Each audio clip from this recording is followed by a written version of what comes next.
Welcome to the podcast series Africast. Allow us to introduce ourselves. We are Jaimee, Marius, Michael, and Patrick. And we are students of the Technical University of Munich with different study backgrounds. Africa is an emerging continent. In particular, Ghana is one of the fastest growing economies worldwide. We would like to raise awareness for the academic environment in Ghana. But why do we focus only on Ghana? Last year, the Technical University of Munich established a scientific collaboration with different universities in Ghana.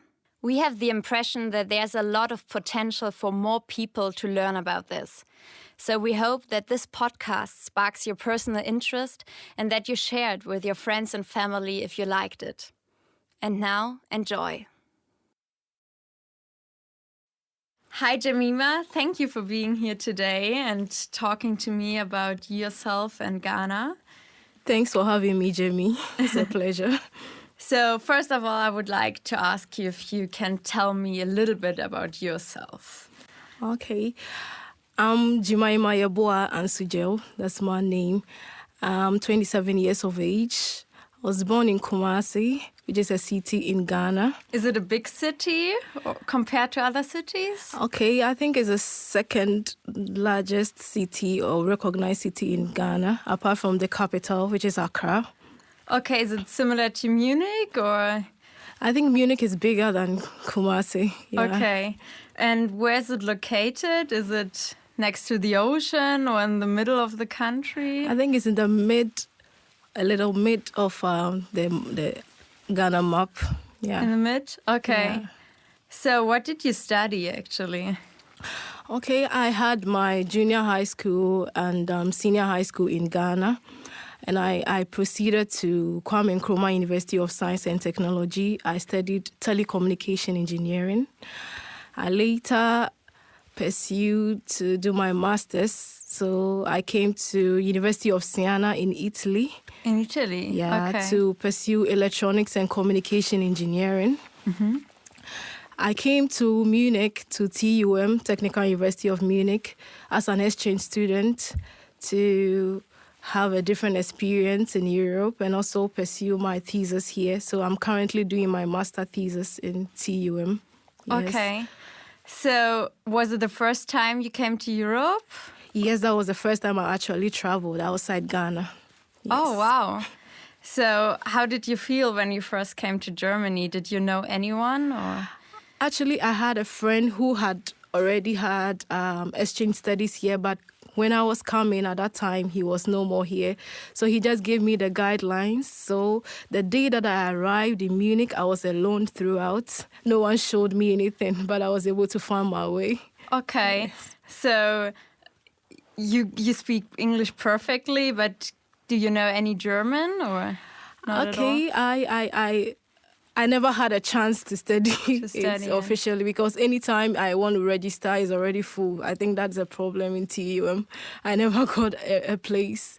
But on my own, I tried to learn it a little bit. Learn it a little bit. Wow. That's a great story. So you got in the student union for students from Ghana. It's like a group. What do you do together, or what are your projects? Okay, I was part of the student union in Italy.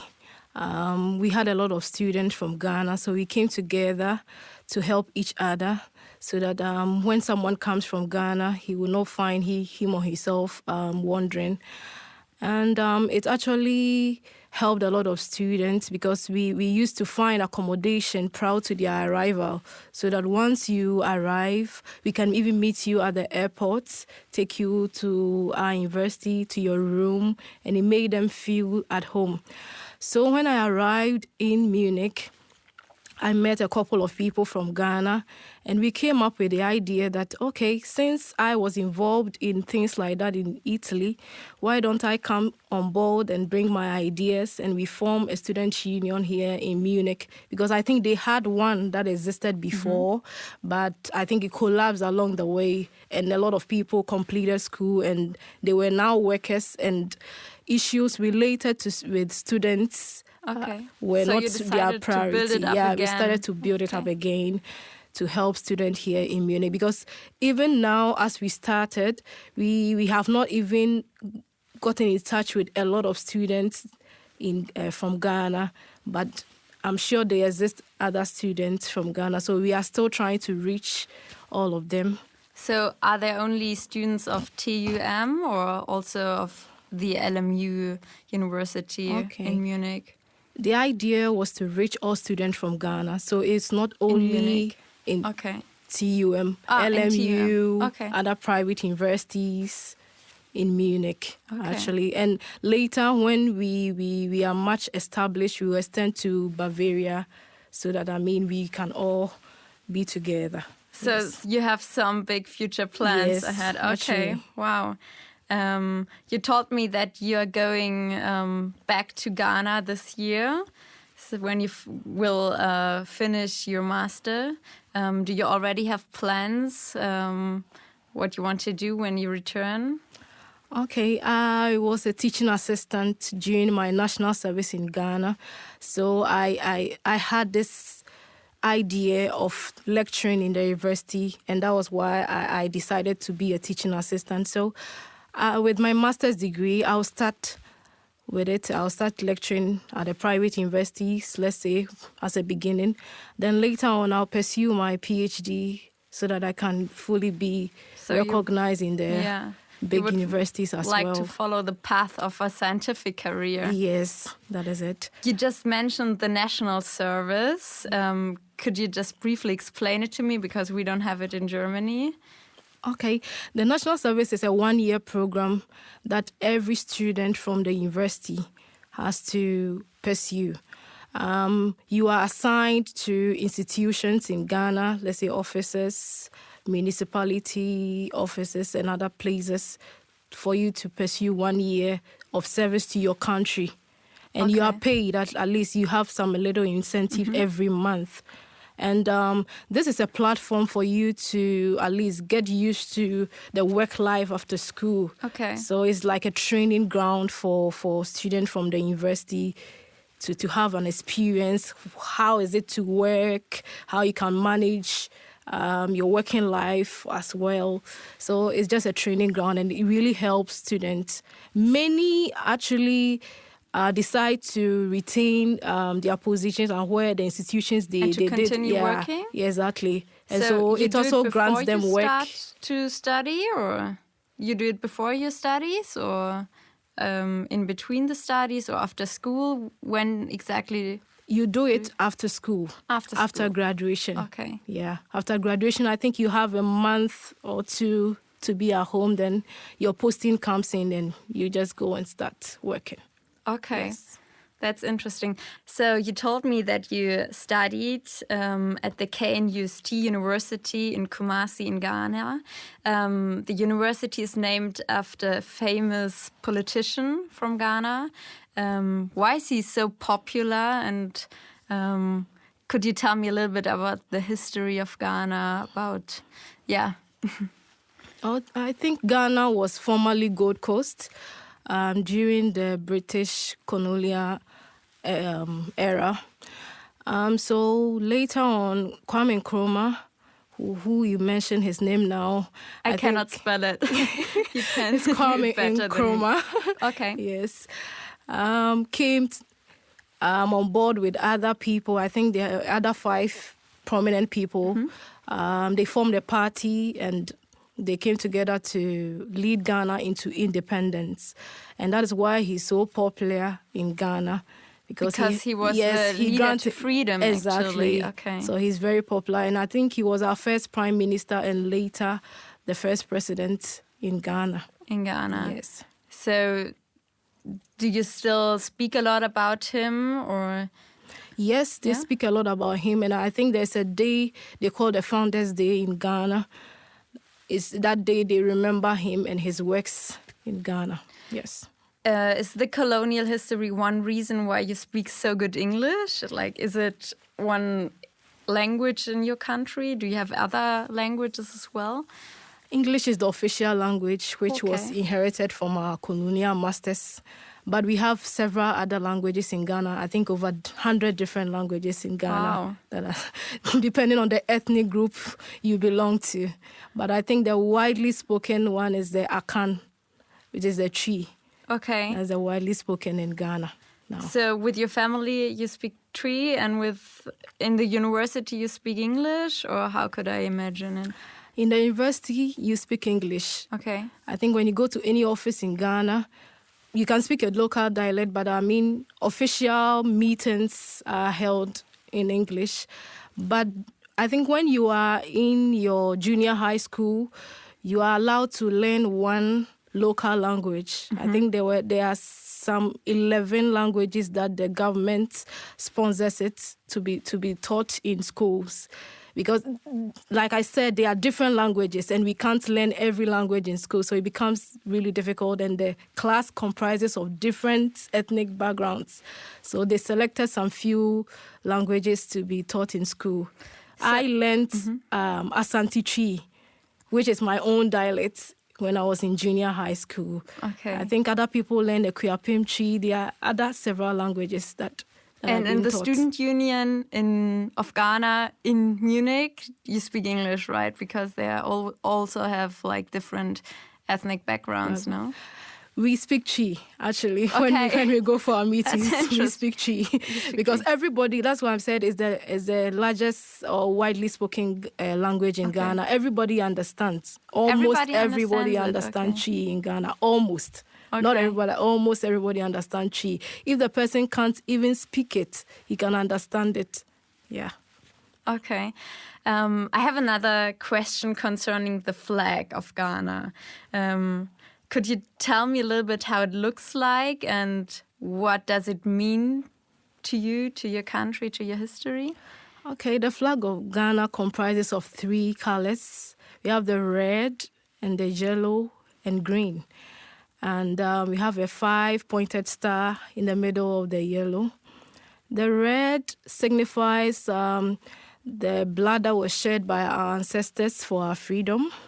And the yellow stands for the mineral wealth in Ghana. Yes, we were noted for gold. That's why Ghana was called Gold Coast Colony. Yes. Okay.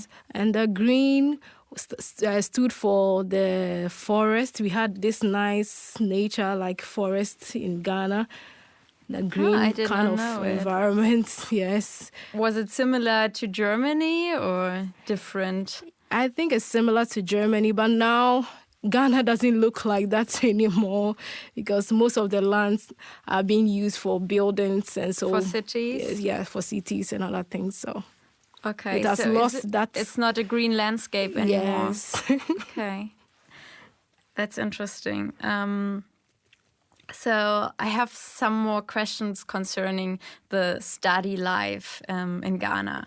You studied at the KNUST University, which is a technology university for technology. What are the requirements to study in Ghana? Okay, I think before you can have entrance to a university in Ghana, you need to earn 6 credits in your WAEC examination. There's a particular examination that is being taken by every student from the senior high school, which is called the West African Examination Council, WAEC.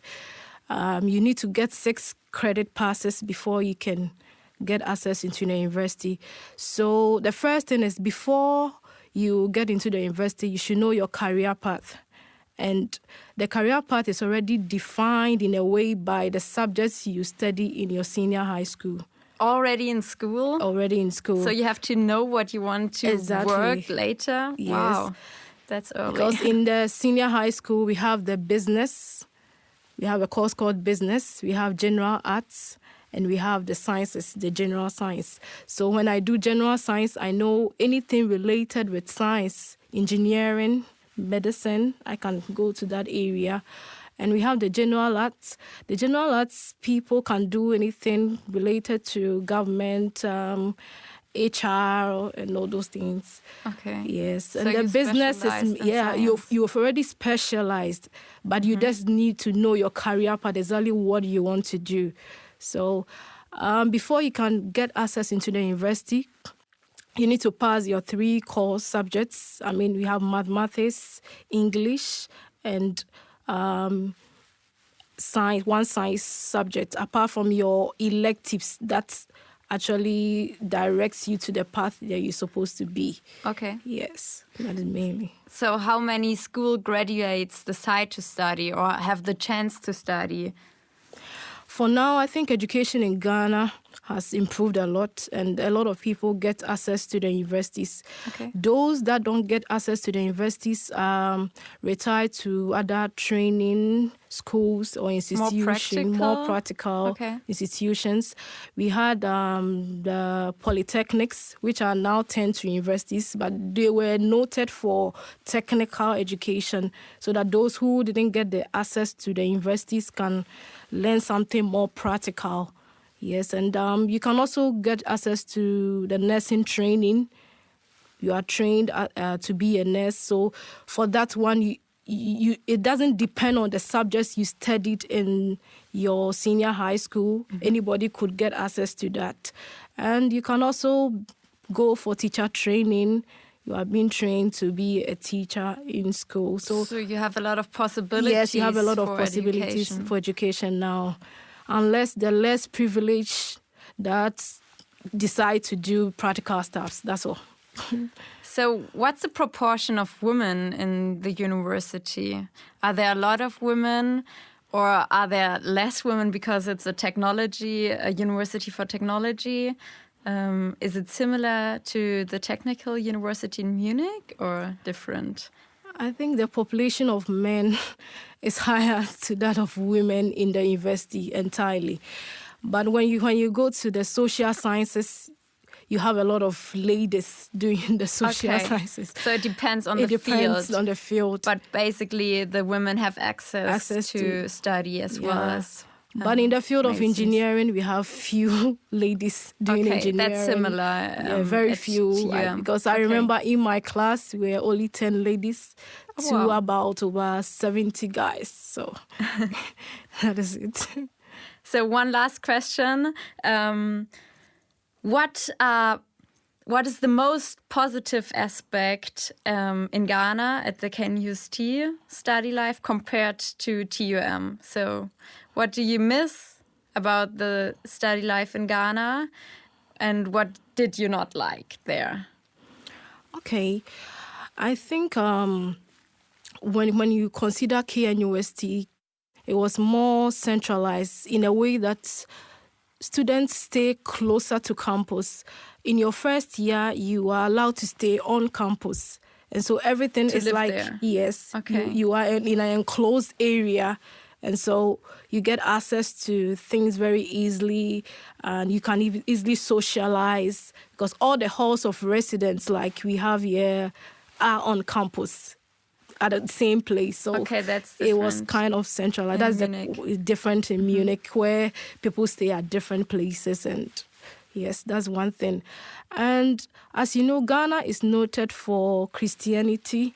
So back on campus, there were a lot of Christian activities that goes on after lectures.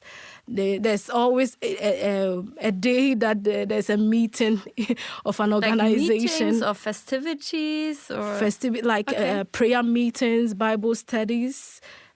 So there's always an avenue for socialization. Okay. So you missed that in Munich? Yes, I missed that, yeah. I missed that in Munich. That is one thing. And what was difficult in Ghana at the university? Is there something you prefer here? Did engineering. So I would say back then, practicality was very scarce. I mean, everything that we did was theoretical, actually. But when I traveled outside during my master's, I can experience the practical aspect as well, since everything you study has to be practical. But during those in Ghana, times, it's more theoretical. It was more theoretical. Now they are trying to improve since they get another collaboration with foreign universities. They are trying to make infrastructure for all those things. But during my time, I lacked those things a little bit. Okay, yeah, I think in Munich they have a lot of innovative and practical study programs and study possibilities. Thank you so much. Thanks too.